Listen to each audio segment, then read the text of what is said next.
we have an emergency. We have a national tragedy. Murph is cold. I am. Send help. Send a fire. I don't know. Send a parka. I don't know. You couldn't have gone any farther, at least staying in North America. You couldn't have gone any farther from Florida than, well, you could have. You could have gone farther into northern Canada, but you're in Vancouver, British Columbia this week. Yeah, buddy. It's I love coming up here. We've made several trips up here, and we're doing a thing with the Vancouver police today and tomorrow. But man, we joke around how nice Canadians are. They are. I mean, it's unbelievable. And the cops here, just like cops in the U.S., so the brotherhood and sisterhood is strong. Yeah, well, guys don't know this. Murph got mugged last night, and even the robber apologized for mugging him. To do this, sorry. But I need some money, okay? Sorry to take your money, please. Sorry to take your money. And then he goes to a restaurant and gets thrown out by the new squad that the Victoria police have up there. Oh man, I love this. They've got a restaurant squad, and so they sign on. Hold on, it's not a restaurant squad that goes around and eating everybody's food, right? Oh no, they're there to enforce. So all the restaurants are on board with this, and what it does is it allows the police to come in anytime they choose to just see if there's any riffraff, if there's any problems, and if they are, like known gang members or motorcycle gang people, whoever, they can escort them out of the building. And they say it's funny because it's been going, I think, for several years now. And they said it's become so popular that when the known criminals are in there and they see the uniforms come walking in, they start shoveling the food in their mouth real quick because they know they're getting ready to get run out. I love it. I don't think we'd ever get away with it in the U.S., but I love it. No, probably not. And you're talking, too, looking out your window, as you're wrapped up in your 4 wool blankets, and drinking hot coffee. You got seaplanes. You got water planes taking off out there. Man, we're at this beautiful hotel, the Pinnacle Hotel, right on Vancouver Harbor. And there's a group of about, I think I counted 10 this morning when I got up there. The seaplanes there go to the smaller communities around here that don't have runways. And so you see them all day long landing, taking off right out of the harbor. This Vancouver's a very, very nice place. I've been up there before, too. I've been on Vancouver and Victoria and Victoria Island and just beautiful area up there. So, yeah. But hey, well, we digressed a little bit there, so we thought we might hop into it. So, hey, guys, welcome back. Again, hey, this is going to be a unique episode, too, for a couple of reasons. I'll tell you about that in just a second. First of all, thank you guys for joining us once again. Let's just do a quick bit of housekeeping. Hit Apple, Spotify, hit those 5 stars. It helps us out a lot. In fact, on Spotify, you can actually leave comments on the episode. So if you got any comments for that episode, let us know about that. Also, head on over to our website, gameofcrimespodcast.com. You're going to want to go to the website for this episode because we're going to share a couple pictures. And we're going to wait till the second part of it. Wait till you'll hear. Wait till you see the end of the episode. And by the way, too, Murph, I don't know if you saw this. I got to post Jim Lawler's picture. Jim just sent his GoldenEye picture. He is sitting on $1 billion, folks. $1 billion worth of gold buried deep in the Swiss Alps somewhere. Son of a bitch! Sitting up there smoking a cigar like he's the richest man in the world. I love that picture. 1 billion. That's billion with a B, man. And he's holding up one of the gold bars and stuff. So, but that's going to be on the website by the time you guys hear this.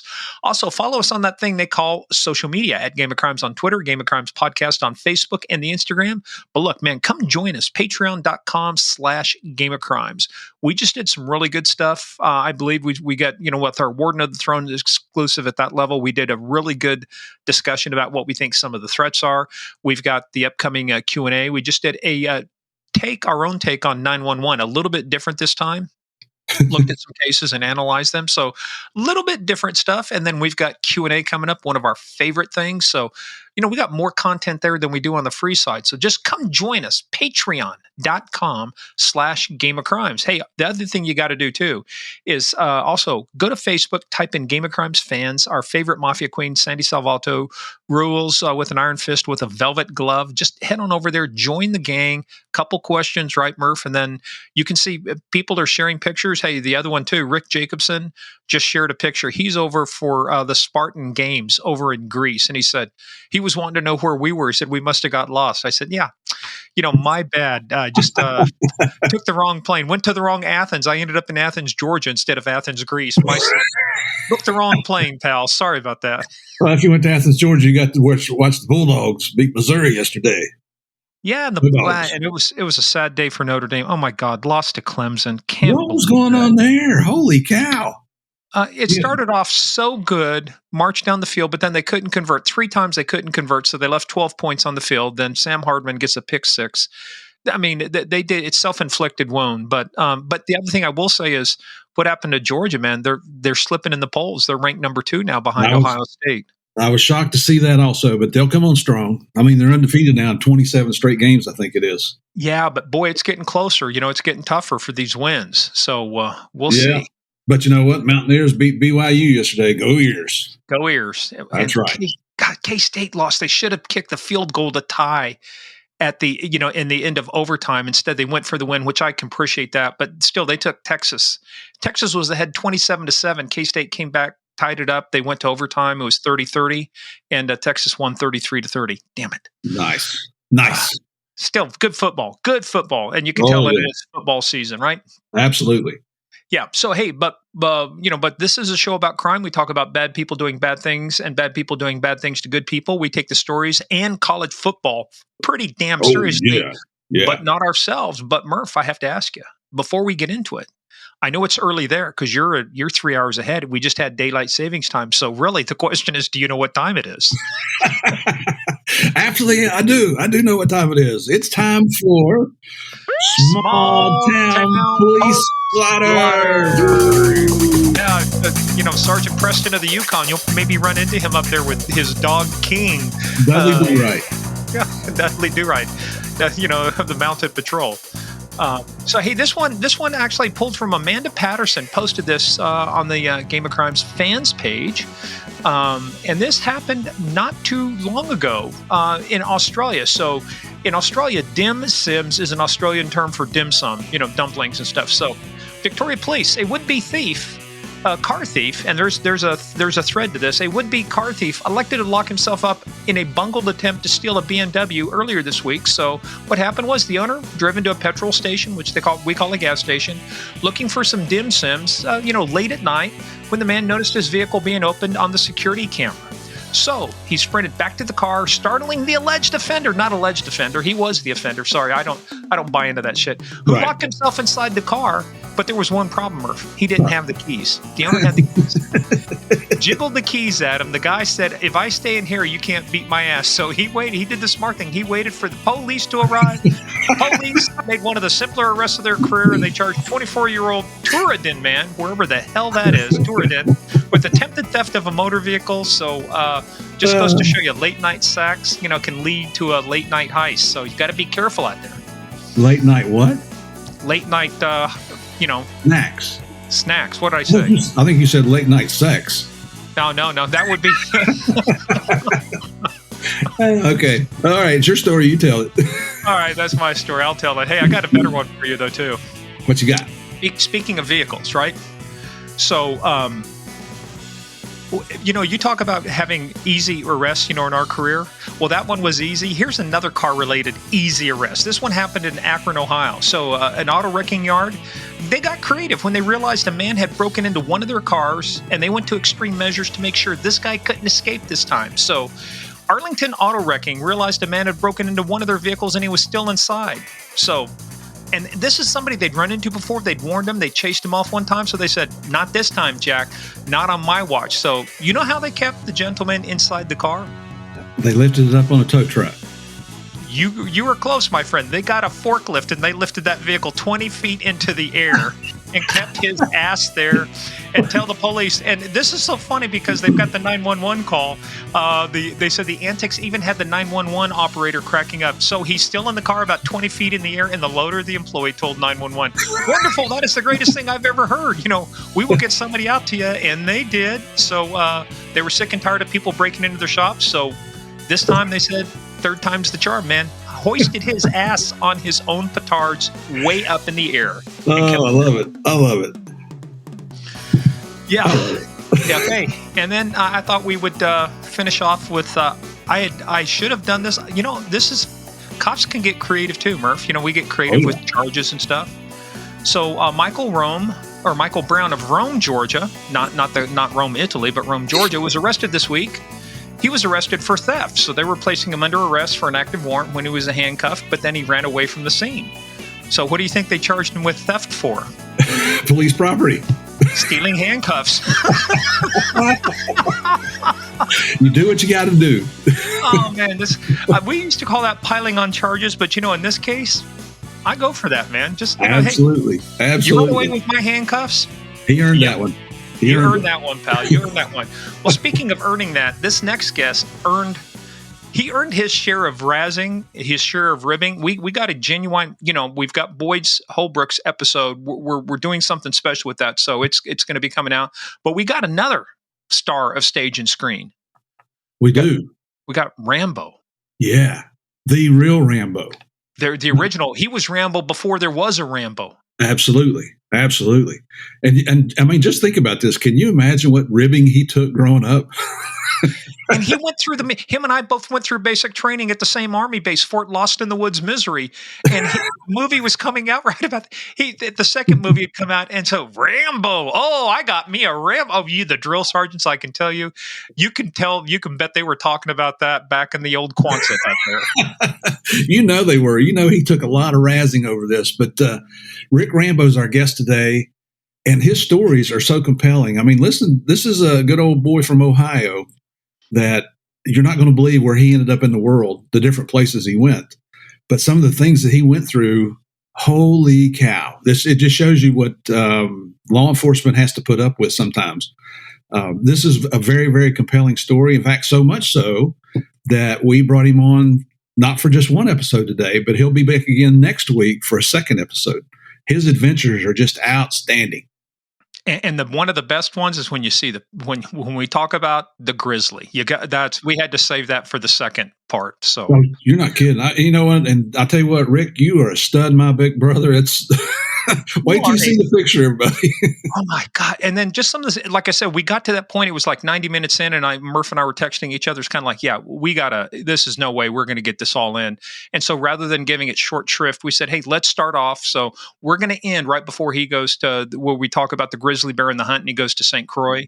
So we're going to break this up, something we haven't done before. So we're going to have, it's the same episode number. It'll just be 4 parts, part 1 and 2 this week, part 3 and 4 the next week. There you go. And guess what? That one led us to, we've got another guest coming up. We're going to follow that with another guest where we're doing the exact same thing. And his story is different, but it is so compelling and it's something people have asked for. So we thought, hey, we're going to give you a little bit more in-depth, but spread it out. So, but it doesn't matter what we say. It only matters what Rambo says. So we can't get to finding out what Rambo says until I ask you, are you ready to play the biggest, baddest, most dangerous, grizzly friendly, knife carrying, bow hunting, rain tarp wearing game of all, the game of crimes? For all you outdoorsmen, get in, sit down, shut up, and hold on. The adventures of Rikk Rambo are the stuff that legends are made of.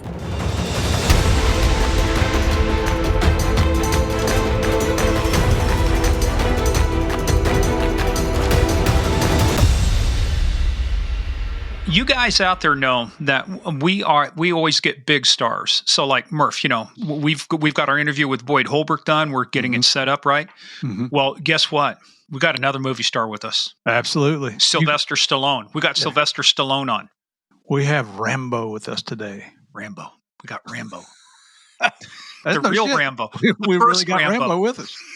Yeah, I never really saw a dime from that franchise. I didn't receive any theme music. I got absolutely nothing except for grief and basic training in the Army. That's what I got out of the last name Rambo, pretty much. I got to tell you, man, this is, so ladies and gentlemen, our guest today is Rikk Rambo. Believe it or not, that's his real that's name. the real. We verified we had him photocopy his ID and passport and sent it to us to prove that's really his name. Absolutely. This was a recommendation referral from our friend Mark Cameron, the writer who you heard, what was his episode, 118, so just a few weeks ago. But we're finding out more and more about Rikk Rambo as we're just trying to get warmed up here. So this is going to be an exciting. This is another retired DEA agent, everybody. So he came from the good guys. No, he came from real police work first. So he did. Yes, he did. He did. He was, and we'll let him talk about that. But Rick, welcome to the show. Welcome to Game of Crimes, brother. Very happy to be here. Honored. Yeah. Right. You got a good voice for podcasting, but you look like Dave Ramsey. I'm sitting here looking at you. I'm going, you look like Dave Ramsey. Yeah. I am so glad I don't know who Dave Ramsey is because I feel really, really sorry for him. Dave, well, the dude's pretty damn rich. Dave's the one that does all the financial stuff. On the radio. He's got a radio show, podcast, the whole work. Books. So yeah. You don't know. Dude, okay, you've been freeze-dried or doing hard time, Rick. It gets very lonely up here in the 49th state. We're kind of out of the loop on things. I think I saw Star Wars and I think I saw Raiders of the Lost Ark. I've seen those 2 movies. Yeah. Okay. We're going to have to expand your horizon. So, hey, first of all, Rick, obviously, bienvenidos, welcome. So, hey, as we do with all of our people, Cosa Nostra, thing of ours. How did you get started in this thing of ours? I mean, you talk about starting in Pittsburgh. So, were you trying to sneak into the Steelers, practice session one time? You got caught purloining footballs. Tell us your start. How did you get started? Well, I can tell you that it didn't start with the Steelers. I had a very bad experience with Terry Bradshaw as a 9-year-old kid. Won't go down that road, but it was very, very traumatic to me. Saw him in an airport, didn't treat me so well. You cannot say that stuff without telling us. So you brought it up, got to talk about it. You brought it up. That's the rule. You brought it up, you got to talk about it. Okay, so I was a very impressionable young man, 9 years old. It was when the Steelers were at their peak.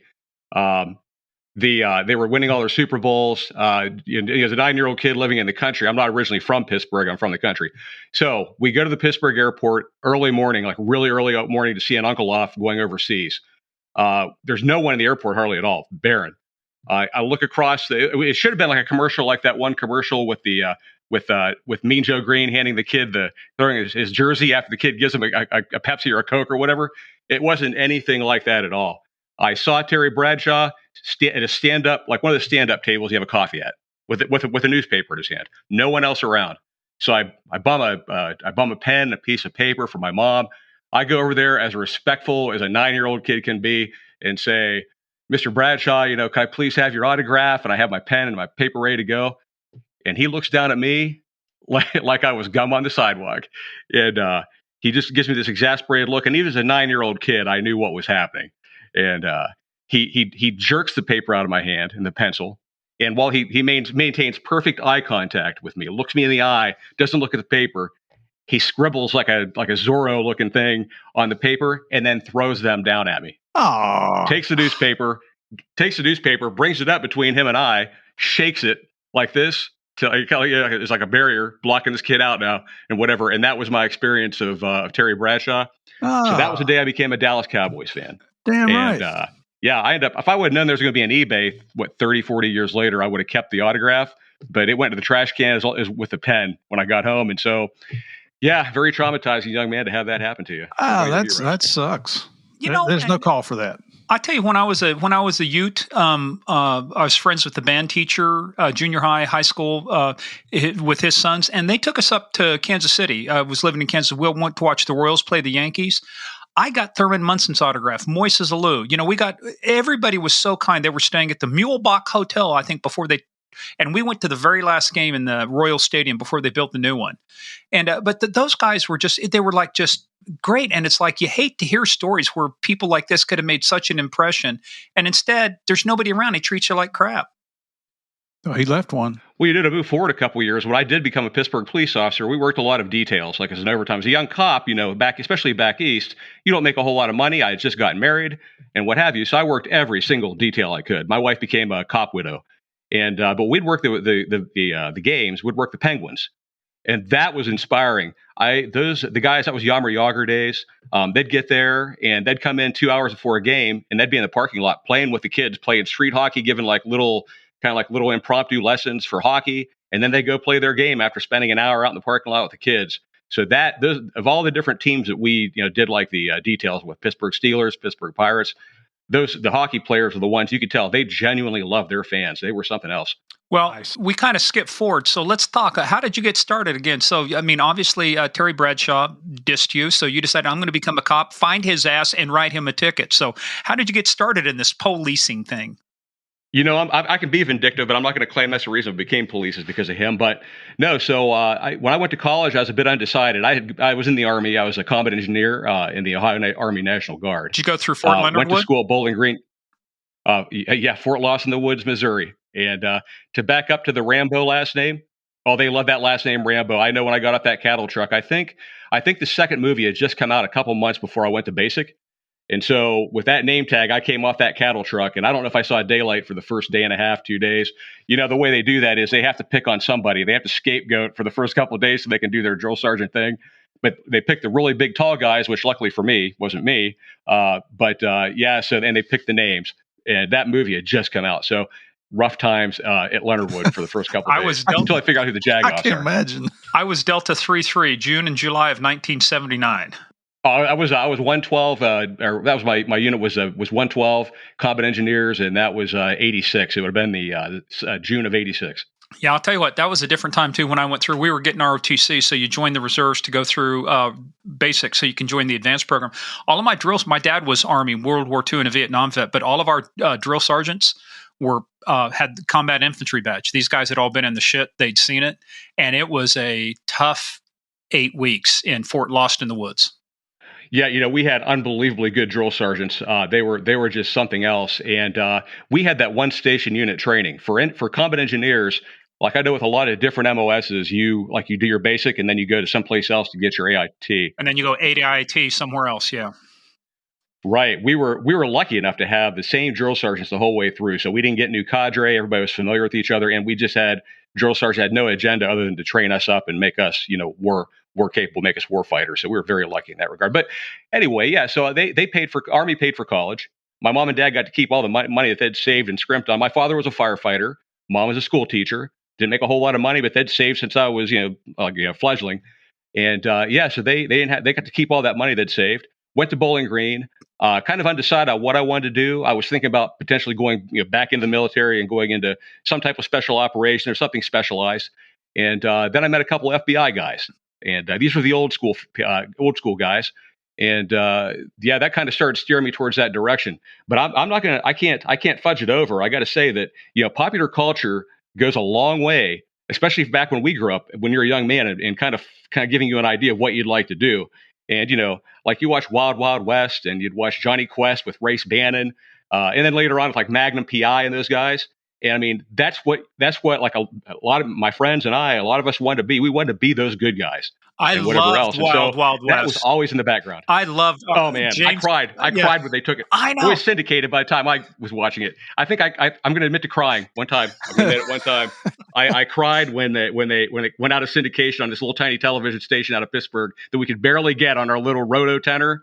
The little back in the day for the youngsters out there. We didn't have cable or anything. We had an antenna on the side of the house and had to rotate to get the right. But we barely got that channel in, but still you could watch it kind of fuzzy. Yeah, they took that off the air, and yeah. I think I was re-traumatized. That's my second trauma after Terry Bradshaw, my second worst trauma. Yeah. But nevertheless, the FBI guys. No, I was going to say, I remember the music. Da, da, da, da, da, da, da, da, da, da, da, and they did have each commercial break, there'd be a little black and white scene. They would do something to lead to it, so there'd be 4 parts to the show. Oh, yeah. Good old days. Well, I remember in the beginning, in the lead up, when they had the little graphics, it's artsy, and they had like a little cartoon beginning to it. And in the beginning of that series, there was a gal who was going to stab him in the back in that thing, and he'd sock her in the face before she could stab him. And then they calmed that down later on where he just kissed her.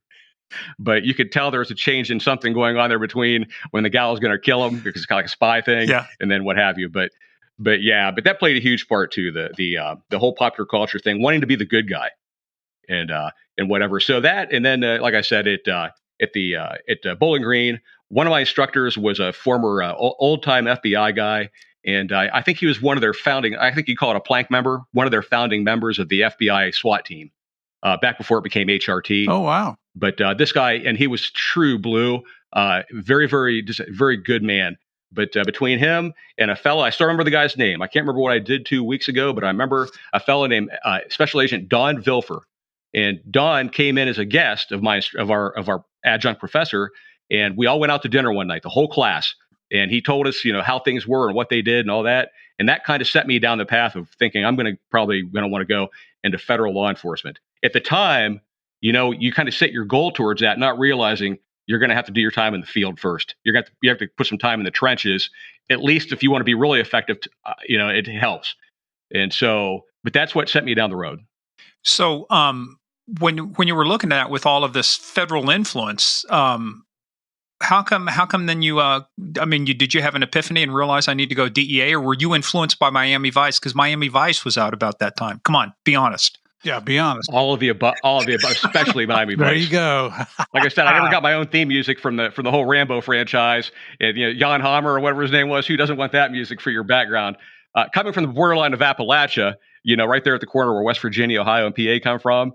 I just knew that's where I needed to be. So yeah, as I drove around Alaska 25, 30 years later, in the wilds of Alaska, doing my drug cop thing, in a 4-wheel drive pickup truck. It wasn't as sexy, but I still play that theme song once in a while, driving out to Fairbanks, like 7-hour drive in winter to Fairbanks. There'll still be some of the music going on. A little bit of Phil Collins. Oh yeah. Gets that adrenaline pumping. I get all melancholy and think I was in a white, what do you have? A Ferrari Testarossa? Or one of the, anyway, yeah, but it was it's an old brown well, pickup between truck. Phil Collins, Sheena Easton, and Glenn Fry, some of the music they had on there, that was just, that you want to talk about the time to be alive, like in the 80s there with shows and the music. Oh my God.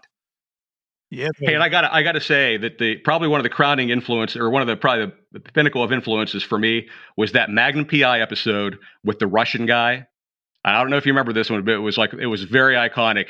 The backstory was when Magnum PI and all of his friends, that he was with, TJ or whatever, all the other guys he was with on Hawaii, when they're in Vietnam, this guy was a Russian, like a KGB guy, and he had them and tortured them or whatever. Well, now he's in Hawaii. He kills one of Magnum's friends, and it's the end of the episode, and Magnum has him where he could want him. He could kill him, and the guy goes, "You won't do it, Magnum. You're a good man. You're an honorable man. If I had a gun, you'd kill me, but I don't." And he starts to walk away, and Magnum PI asks him, "Ivan, have you seen the sunrise this morning?" And Ivan says in his pretty bad Russian accent, "Da," or whatever. And why? And then you see Magnum pull up his 45, his 1911, and just smoke him. And it freeze frames at the end with this giant muzzle blast coming out of the 1911. And I remember when I saw that, I'm like, yeah. That's what I want to do. That's the way things should be. Yeah. But I don't know if you've ever seen that episode, but that's one of those. I got to go back and look. It's been so long. But, das vidanya, Ivan. It's good to meet you. Go so long now. Go to sleep. So, but how did you translate? So what were you studying at Bowling Green first? And then how did that translate into going back to Pittsburgh and applying for the police? Sure. So I started off with political science and sociology for majors and minors. Criminal justice was competitive, so I did that. They had you. They knew they're going to get another year out of you with that major because it took a year to get in. But yeah, so my sophomore year, I competed to get into the criminal justice program, and then that's where it all went from there. 2 internships that also kind of kept me on the path. One was with a small town sheriff's department. We had to do, I think, 480 hours of internship time. And you did that back in PA? At Bowling Green. Bowling Green over in Ohio. Yes. But so I did the internship with a Wood County Sheriff's Office, and they did the typical small county sheriff thing. Got to go out and patrol, do all that. I saw that from that perspective, and then I was lucky enough to be one of the first interns with the U.S. Marshal Service. And what had happened was I called the marshals in Toledo. It's about an hour drive, 45-minute drive from Bowling Green, and I asked if they had an internship. Once I knew I had to do one, and they said no, but let's see what we can do. So they called and they did some things or whatever. And so they ended up instituting an internship program. I will say that it was in its infancy stages when I came on board as far as like what the protocols were. And one of the stories that has to be told, I'll try to tell as quickly as I can. No, take your time. As an intern now. Don't skip all the details. Let's hear them. Okay. Well, I know, like with DEA interns, since I've been working with the agency and watching other agencies' interns in the last 15, 20 years, they're kind of like relegated to the office. They can get to see briefings and what have you, but they're not allowed to go out and do surveillance, not even surveillances where they're down the road, like, a mile and a half while the search warrant's happening, what have you. So when I started my internship, one of the crowning achievement during that was it was a slow day. It was almost like what we'd call a Federal Friday, where you try to work as hard as you can so you can get out of there a little bit early on a Friday. It was one of those kind of days. And the only people left in the marshal's office there at the federal courthouse in Toledo was the guy who was kind of like my supervisor, mentor, as you will. He was their chief. I guess you would call that a chief fugitive inspector for the whole region. And this guy was unbelievably good. His name was Rod. Rod was my mentor. And then there was a newer marshal named Debbie Santos. And so it was Rod and Debbie and me, and we're alone in that office. Rod gets a telephone call, and this telephone call comes from a really, really good confidential source of his and says, this guy is at this house right now. And it was a suburb of Toledo. I think it was like called Oregon. But nevertheless, this CS, confidential informant, according to Rod, it was never wrong. Well, the guy that he named was one of their top 15 most wanted. Wow. And, with the, so, FBI has their top 10 most wanted, but since Marshal Service is the oldest law enforcement agency in the country, they get 15. There you go. So this guy was one of their top 15 most wanted. So Rod, he grabs two weapons. He grabs a Whitsec shotgun, which is a little, I think it was a Remington 870, but it's chopped off all the way down with the barrel, I think it holds 3 rounds, but it's meant for being able to do close quarter, carry it somewhat, concealed, what have you. He grabs a Whitsec shotgun and he grabs a Colt. It was an M16A2, like a shorter M16. Debbie has a wheel gun. She has a .357 Magnum that she was issued from the Marshals Academy. So anyway, we jump in one of their seized cars that was about to be put into service. I don't think this thing was really in service yet, but we jumped in it. It was a really nice Mercedes-Benz. Mm-hmm. And so you have to understand, I'm still enamored by this whole thing. I can't believe, as a small town kid from where I come from, that I'm with the Marshal Service. Driving in a Benz. We're running out there. Yeah, I'm waiting for your Miami Vice music, to kick in when we get in the car. But yeah, so and this is back in the day. This is the early days of the bag phone. No little cell phones or smartphones. It was this giant backpack that had a cell phone in it. Like carrying a Samsonite on board with you. Yeah, I might as well fill a trunk up with combo gear. So he grabs that, and we get in the car and we go. Well, because we're in this undercover car, there's no like radio, like a car radio, like a hard input radio in it. All we have is that bag phone. So we get out there, we get down the street. And Rod, I think even with how good his CS was, confidential informant was, I think he's still a bit skeptical. So we sit down the street from the place and we see a guy come out and start washing a car. And from a distance, it could be the guy. So Rod says, and I'm dressed down. I'm dressed kind of like, not like a turd, but I'm not dressed for success. So Rod says, hey, do you feel comfortable taking a walk? I'm like, nope, I'll go see if that's him. And it's a residential neighborhood. So I go walking by, stumbling by, and it was our guy. So I come back around, I get in the car, and I'm like, that's him. So Rod goes to get on the phone to start calling in the posse. The phone's dead. That's called Murphy's Law. Yeah. So there's no commo. Right about that time, a Toledo Police Department unit, or I think maybe a sheriff's deputy, they go by in a marked unit, and he tries to get their attention. Is like, he has me jump out of the car and without looking like a cheerleader, with pom-poms, try to get this guy's attention. That guy is blinders on. He's gone. So now we've got nothing. We've got no backup, and this guy's not going to wash that car all afternoon long. And so while we're formulating a plan on what we're going to do, I would call this part of the story two crows, one pork chop. We're sitting in this car and trying to formulate. And I mean, it's hot. It's intense in there, trying to figure out how we're going to do this. You got an intern with you. And while we're doing this, something smashes into the back window of this Mercedes-Benz. I mean, hard. And so guns are coming up. I'm whirling around. And what you see at the top of the back window is a pork chop. And I mean, it's a ratty looking pork chop, but it's a pork chop. And as I recall, it's kind of rawish looking.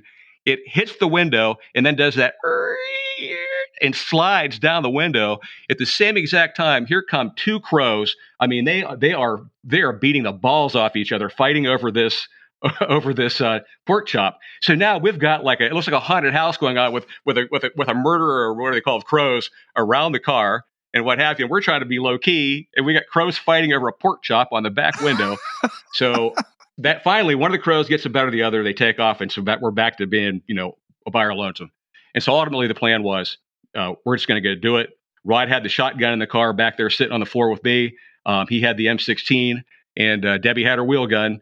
And I think his kind of what he said to me was, if something bad happens, let your conscience be your guide.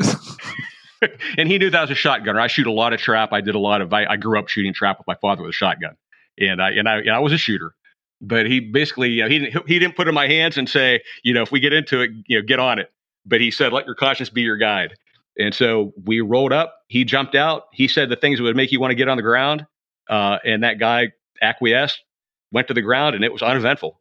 For being a top 15 most wanted, this guy gave it up so sweet. And as I recall, he also made a little in his pants as well. So Rod must have been pretty convincing on what he yelled at the guy, because the guy actually made a little bit of do in his pantalones. And that's why you have rookies to search the bad guy after stuff like that. Hey, That's right. You used a term, and I didn't want to interrupt your story, but we always define terms too. So I know Murph and I know what it means, but let everyone know. You said WITSEC, a WITSEC shotgun. So tell everybody what WITSEC is. Yeah, so marshals are tasked with a bunch of different things aside from getting fugitives. One of those is witness security.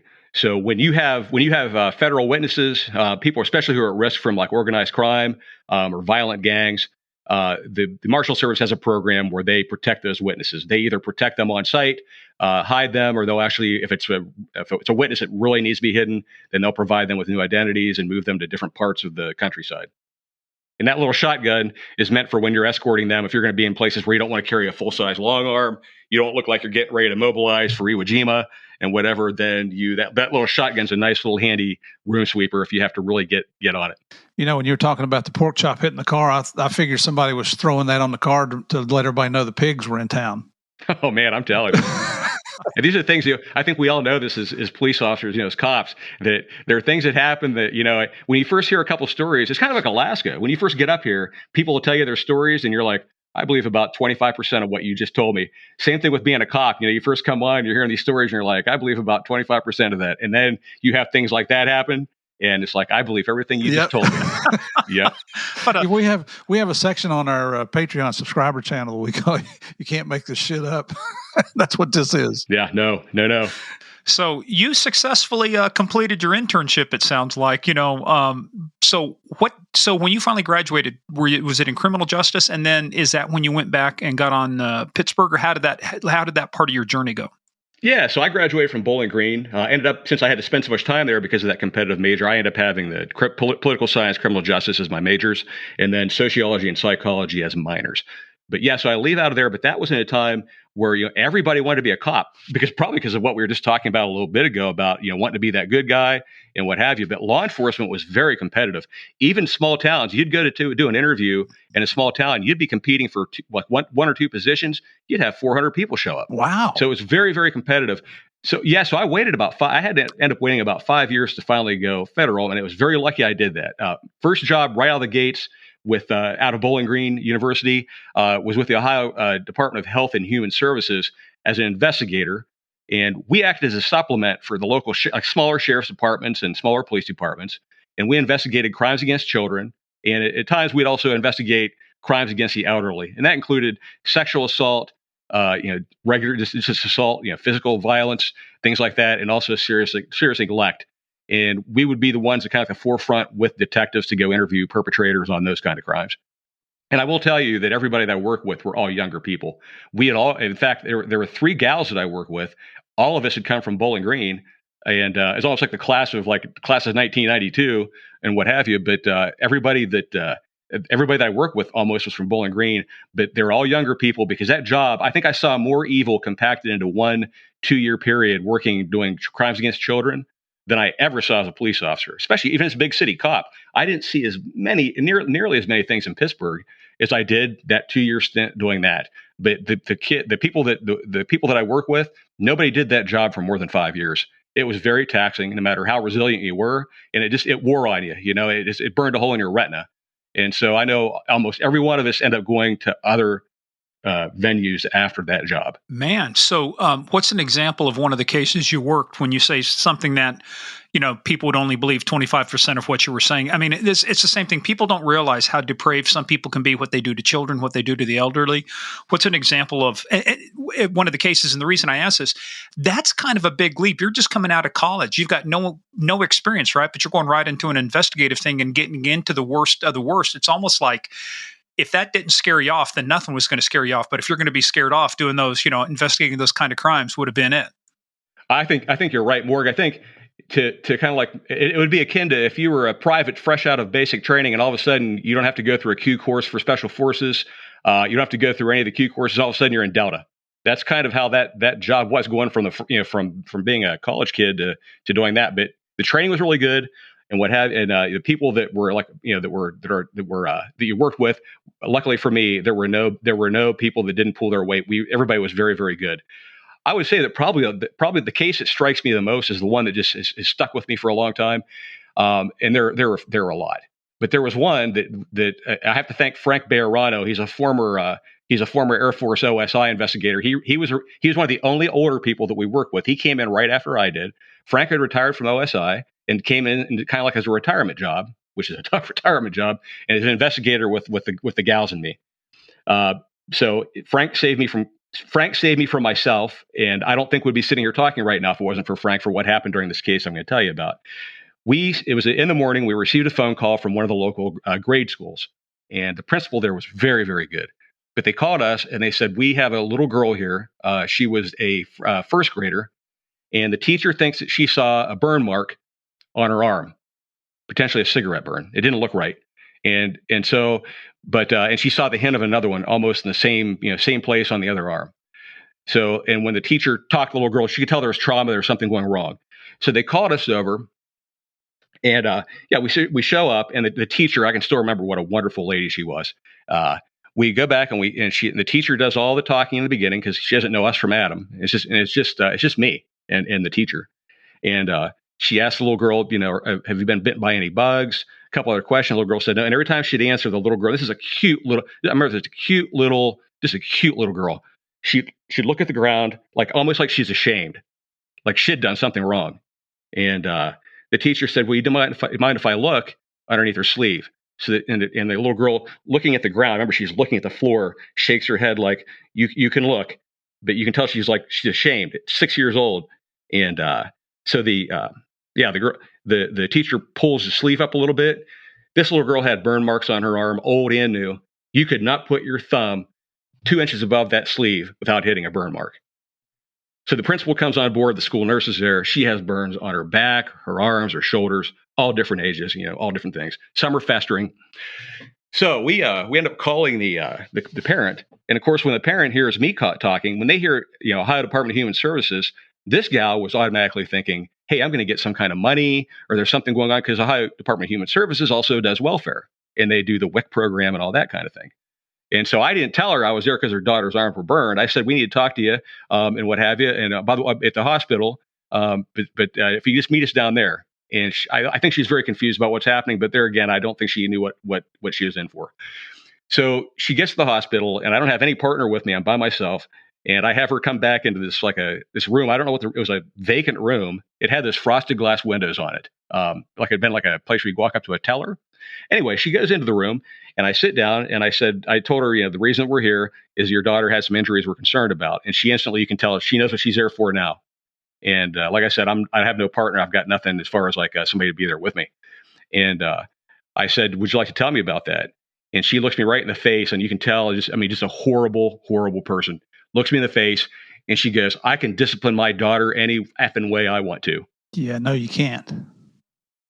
And when you're 23, when you're 22, 23 years old, and you've just seen that on a little girl, and like you said, Morg, you're new to this. It's not like it's not like you're immune to things because you've seen it so many times. You know that your end goal for investigating this and doing it the right way, you don't see that far ahead, I think, when you're that young of a person, especially when you see a little girl brutalized like that, and you haven't experienced the fact that you have to be decent with bad guys sometimes to get them to hang themselves. And when she said that, I don't know whether the combination of her putting her hand on my face and that I can discipline my little girl the way I want. All I know is that my goal was to put her head through one of those frosted glass windows and kind of rake it around a little bit and then go from there. So I flipped the table out of the way and started at her. And here, luckily for me, my partner Frank was right outside the door. He knew that I'd started the interview, and he didn't want to come busting in. But then he heard that, and so he comes through that door for being he wasn't a super athletic guy. No offense, he was not a super athletic guy. He's a little bit on the retired kind of rotund thing. He came in there like the Flash. Grabs me and he picks me up. He has that, we can't say that word anymore, but blank strength. He has he picks me up, takes me to the door, opens the door with my body. It had a push bar on it. Well, he uses my body for the push bar, and he just walks right through the room, picks me up, carries me out, sets me on the ground. He knew what my aspirations were. And he goes, "Is your entire career worth this?" He goes, "Is your entire career worth this?" And so we stand there for a second, and then he goes back into the room. And of course, I'm not going to have any rapport with this gal at all. But in the end, it all worked out. This gal ended up being convicted. In fact, they ended up finding out that she is part of a baby who had been thrown into a bathtub full of scalding water. Her sister had killed her own baby by putting it in hot scalding water when it was crying too much, and then not taking it to the hospital. It had died of pneumonia. Well, that gal that we're dealing with the little girl with the burn arms, she had been there when that happened, and she also didn't report it to police, and that her sister's baby had died from that. So that's the caliber of woman that we're talking about. But she ended up going to jail, and her daughter ended up going to permanent. They couldn't even find a family member that could take this beautiful little girl. They end up going to permanent party adoption, and the happy ending was a really nice couple end up adopting this girl, and so it was a happy ending for that little girl. But that's one of those first ones that really makes an imprint. First cases you work that makes an imprint. You're not kidding. You mentioned, did she reach up and touch your face? Is that what you said? No, but she put her finger up into it, like, I can, like one of those things where they stick it into your face, and she's like, I can discipline my daughter however you want. And I think it was that combo pack of that movement, that kind of aggressive movement, and then just thinking about that burns on that little girl's arms. I was young and still inexperienced, and that's horrible. The rage got the better of it. So, as an investigator, did you have arrest powers or just investigative powers? How were you treated, as fully sworn or just as an investigator? Yeah, so that's a good question. We had investigative powers. We could go to the prosecutor's office and suggest the charges, and then the charges were actually filed by the local PDs. In almost every single investigation we worked at, usually to that level, we would have a detective with us. Sometimes, if that wasn't possible, we'd do the initial, and then they'd do a follow-up. But yeah, so we'd do the initial investigation, and then the local departments would do the charging. Do you remember how long that piece of shit got for doing that? I think she got 5 years. Yeah, not enough. Not nearly. Thereabouts, like about 5 years, yeah. Hopefully people in prison did the same thing to her. Well, that lends me to one more happy ending, Steve. Oh, wait a second. Time out. You don't say happy ending. See, that means something to him, but it doesn't mean anything to you and I, Rick. You're lonely up in Alaska. We've already established that. So I just want to be clear about what we're talking about.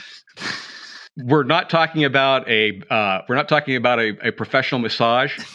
I'm actually going to talk about I'm going to talk about something that happens in prison between one unconsenting man and a consenting man. That's going to be this happy ending. Mm-hmm. So right as I was leaving that job, right as I was leaving my investigative job there in Ohio to go to Pittsburg police, I had received that phone call, and I had to skedaddle and get to Pittsburg and do a bunch of things. I'm about maybe 2 or 3 days out from walking out the door, and I get a phone call from the local sheriffs from down below the county there. And he says, "Hey, Rick," he goes, I heard that you're through the grapevine, you're leaving to go to the big city of Pittsburgh. Just wanted to say goodbye. He said, "But before you go, I just wanted to let you know you're responsible for a death." And, like if you ever watch those movies where the hallway, like something really dramatic or scary happens and the hallway goes, boom, yeah. And it kind of it extends and time slows down and like everything kind of goes askew. And the whole scenario looks like, wherever you're standing, everything starts to get really long and scary looking. In my field of vision, I think that's what happened when he said that, because in my mind, a lot of the times we'd do investigations and not everyone was a blockbuster like that little girl. A lot of the times you'd have parents that were trying to get back at each other. There were custody battles. There's ugly, ugly, ugly things that happened where, there'd be allegations that were not true. There's nothing to it, but it was one person trying to get back at another or what have you. And so, but when that sheriff says you're responsible for a death, I'm thinking we investigated something. We found it to be not true. It was unfounded, and we moved on. And because of that, a child had gotten killed. That we were wrong. And so in my mind, it's like, oh no, we screwed up an investigation, and here we are. And even though the lull in conversation with that sheriff was probably like maybe 3 seconds when he said that, it might as well have been an hour. Where I'm trying to think, oh no. And he goes, Rick. He goes, I know what you're thinking. No, and he names this guy's name, and I think the guy's name had a real weird name like Dalrymple or something to that effect. But anyway, he said, "Do you remember this guy that you guys investigated? He was a child molester. This guy had raped a 10-month-old baby. 10-month-old baby. And he had been in prison before that for the rape of another young 2-year-old child. And the judge, in their infinite wisdom, had given him shock probation after he spent like 5 years in prison. And they let him. The way it worked was, I think they let this guy out. If he didn't do anything else, he'd be okay. But they all of a sudden he's out in general. He's gone. He's after that he's out walking around. Well, he found another gal who had kids, married her, and then she caught him right in the act. So we investigated him. He ends up getting convicted of the new act, plus getting his. I think he had 20 years left on his sentence from the other one. So they sent him to I think it was Marion or one of the nasty state prisons there in Ohio. But yeah, so the death that the sheriff's department was talking about was this guy. He was one of those megalomaniacs that thought he was the smartest man in the room and what have you. And so he went to prison and he demanded he be out in general population. Huh. Because they put them in protective custody, which whatever. Talk, Skippy. Your time's time's about up. Go ahead. Yeah, we'll put you in Gen Pop. Yep. So he went as far as my understanding was he actually filed an injunction against the state. And it passed, and the judge was like, "Okay, fine, whatever you want, buddy." But so he was successful in his bid to go into general population. I don't know if he's lonely. I'm going to finger quote lonely. I don't know what his mentality was on that, but so he goes into general population, and I got to hand the guy this much: I think he made it a grand total of a week and a half. I think that's how long he survived in general population, and they found him hanging from the yardarms. I think, or whatever, they tied a bunch of towels and sheets and stuff together. I think they beat him pretty good before they did that, and then they hung him, and that was the end of that guy. But that was what that sheriff was. Suicide. It was suicide. He beat himself up to try and cast aspersions on other people. Then he hung himself. I've seen this before. No, trust me, it's suicide. I never. Yeah, I think you're right. I agree with that. Yep. Yeah. He. But so that was the sheriff's. That was the happy ending. Have to get that was the real happy ending. That is. But yeah, that was the way I left out of there to go to Pittsburgh police. Was that phone call from that sheriff about that guy, and I felt that was that right there made the whole 2 years worthwhile hearing that story. Oh, and I will tell you guys too. I mean, I know we only have a limited amount of time, and I won't go down the road with this one. Maybe some other time if we're all sitting around with a beer. But we were actually, I'm not going to say Shanghai. It was one of the best experiences that we did. It was like one because it wasn't incumbent upon the other investigator and I to do anything except ride along. We had the juvenile probation officers who we worked with from time to time because of juveniles that were also molesting other children and what have you. But they said, "Hey, would you guys like a break? And would you like to come along with us?" And they call it the Checkmate program. I think in other places it's that one where they have the inmates scare the kids, like scared straight. Yeah. Scared straight. Well, in Ohio they call it the Checkmate program. And we're like, hell yeah, we'll come along on that. And my partner at the time was this little tiny gal. I mean, I'm 5'7" with boots on, with hiking boots on. But my partner Kelly, I think she's about 5, maybe 4'9", tiny little thing. And Kelly was like, yeah, I'm going to come along. So we go to a maximum security prison with these guys, and they had a van load of about 8 kids. And we go down there, and it would take another episode of the show to talk about that one. All the things that happened that you can put in one day, you can kind of fill one day up with.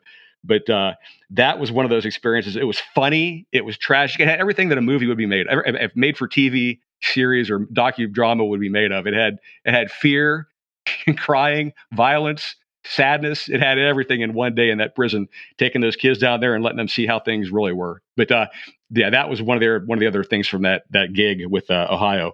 That was just something else. Do you think that worked on those kids? That they got the point across to them by doing that shock or whatever you call it? I mean, I've seen studies where they say that they were only marginally effective. How they quantify that, whatever. But I can tell you that after that day, we came back on the way down. The kids were kind of boisterous. They weren't disrespectful to us, but they were, if one of those cons comes up in my face, it's going to be like, yo, whatever.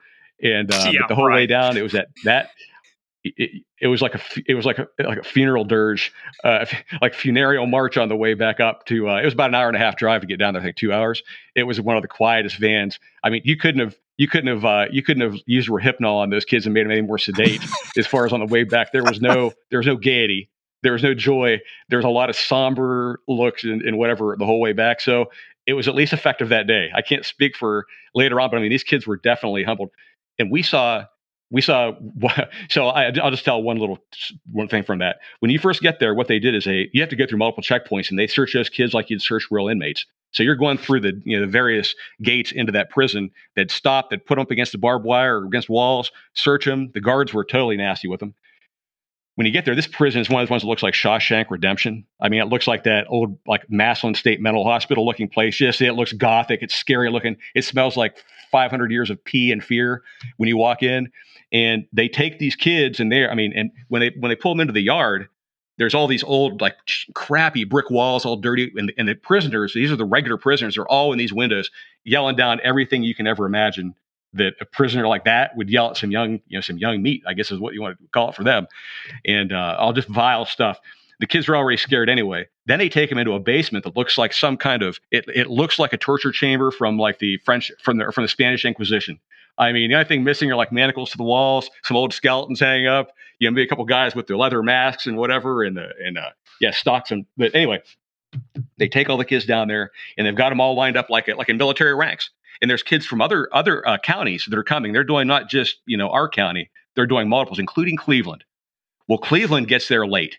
So and they had these kids who are already scared. Some were crying, whatever. The inmates yelled at them a little bit, but the festivities didn't begin in earnest. The final group comes in. They're from Cleveland, and these are the bad kids. I mean, these are like major league compared to like the bush league kids from our county. And in particular, there was this one. It was an African American kid who must have been 6 foot. I don't know, 6 foot 14. This kid was big, and he had a giant afro and whatever. And you could tell of all the kids, he was the one that was probably going to be the problem child. So they come in there, and he's just looking around like F you to everybody, even with these prisoners. And so they have them all standing at attention.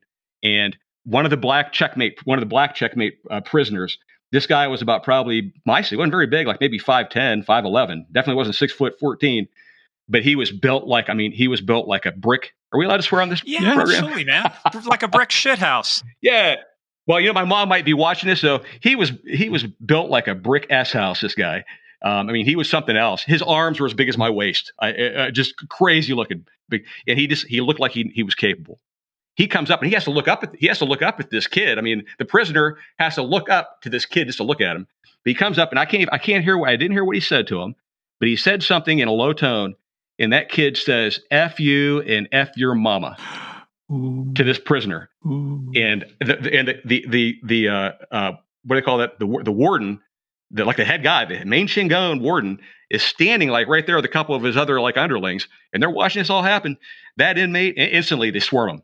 The short black inmate that was built like the brick S house, two other guys, they grab this kid and they just like totally force him into this side room that has a big vault, like an old vault door on it. This big, heavy vault door. They drag him into that room and the door slams shut. And now the rest of the prisoners are just going at these kids. And even over the din of the screaming and the yelling, they're making these kids get on the ground and go into like the forward leaning arrest until they can't take it anymore and they're shaking. I mean, like several kids peed their pants. This is how bad these kids are scared. I mean, these prisoners, it's kind of like your first day of basic training in the Marines or in the old Army where they just came at you from all directions. And these kids had never had none of that. And but even over the din of all that, you could hear from back in that room with a vault door shut, it sounded like a really bad, like really bad sound effects for a Looney Tunes cartoon. Crash, boom, bang, I mean, all these sounds coming from that back room. And even the warden, I looked over at the warden, and even the warden is like looking at his, like, whatever you call him, is like lieutenants, like, you looked a little like panicky. But they finally settled down with the kids. The kids are all now standing back at attention, and they're all sobbing. I don't think there was a dry eye in that house. They were all crying, sobbing. It was not, they were getting humbled. And everything gets quiet, and they come leading this kid out of that room back there. And like I said, he'd had a giant, this is back when afros weren't even in. He had this giant afro and had little pink and blue bows tied all through He's going to be somebody's bitch. Yeah. And he comes out of that room. Well, the little short inmate, the one that was built like the brick S house, the kid's behind him, and he's got his finger, his index finger, and through his belt loop on this guy's khaki pants, his prison pants, and whatever. And that's the way he stayed for the rest of the day as they walked. And you walk through general population. Now, the prisoners had to stay on one side of the hallway when they'd walk these kids down through the main halls. But that's how that kid for the entire day was walked. He had to walk with his finger through that guy's belt loop because just to show you're my biatch now. Yep. And but yeah, and this kid, he had big tears streaming down his eyes. He went into that room a tough thug, and he came out of there a humble man and crying and what have you. And the rest of the time that day, the kid never said one word, didn't mouth off, finger in the belt loop. And the rest of the day, there were some it's just as crazy things that happened. Well, and you hope that lasted and kept that kid out of trouble as he became an adult. Well, because I was going to ask you really do. I was going to ask you, with your kids, at least the ones that you knew about, did it have any impact on them? I mean, did you know what the outcome was for the kids that you took down there? Yeah, we did not, because since they were part of they were in probation and all that with the juveniles, and we didn't really have anything to do with them unless we were investigating them. And I was out of there pretty shortly after that, but never not able to track whether that was effective or not. Just don't know. But I do know, just watching them. Hey. Well, let me ask you, after going through that, did you think about breaking the law after that? No, I'm good. Nope. I thought back to all the things I did as a juvie, that might have been, and I'm like, yeah, I think I went the right direction. Hey players, that is the end of part 1. Part 2 comes out, as always, on Tuesday. In the meantime, go check us out at Game of Crimes on Twitter, at Game of Crimes Podcast on Facebook and the Instagram. Also, go check out our website, gameofcrimespodcast.com. We've got a lot more information there, including our book list. Any book written by our guests will be listed there. In the meantime, go check us out also, patreon.com/Game of Crimes. It's where we put a lot more content you won't hear on our regular podcast. We go into a lot more topics, and folks, it is a lot of fun. So go check us out, patreon.com/Game of Crimes. In the meantime, everybody stay safe. We'll see you tomorrow for part 2.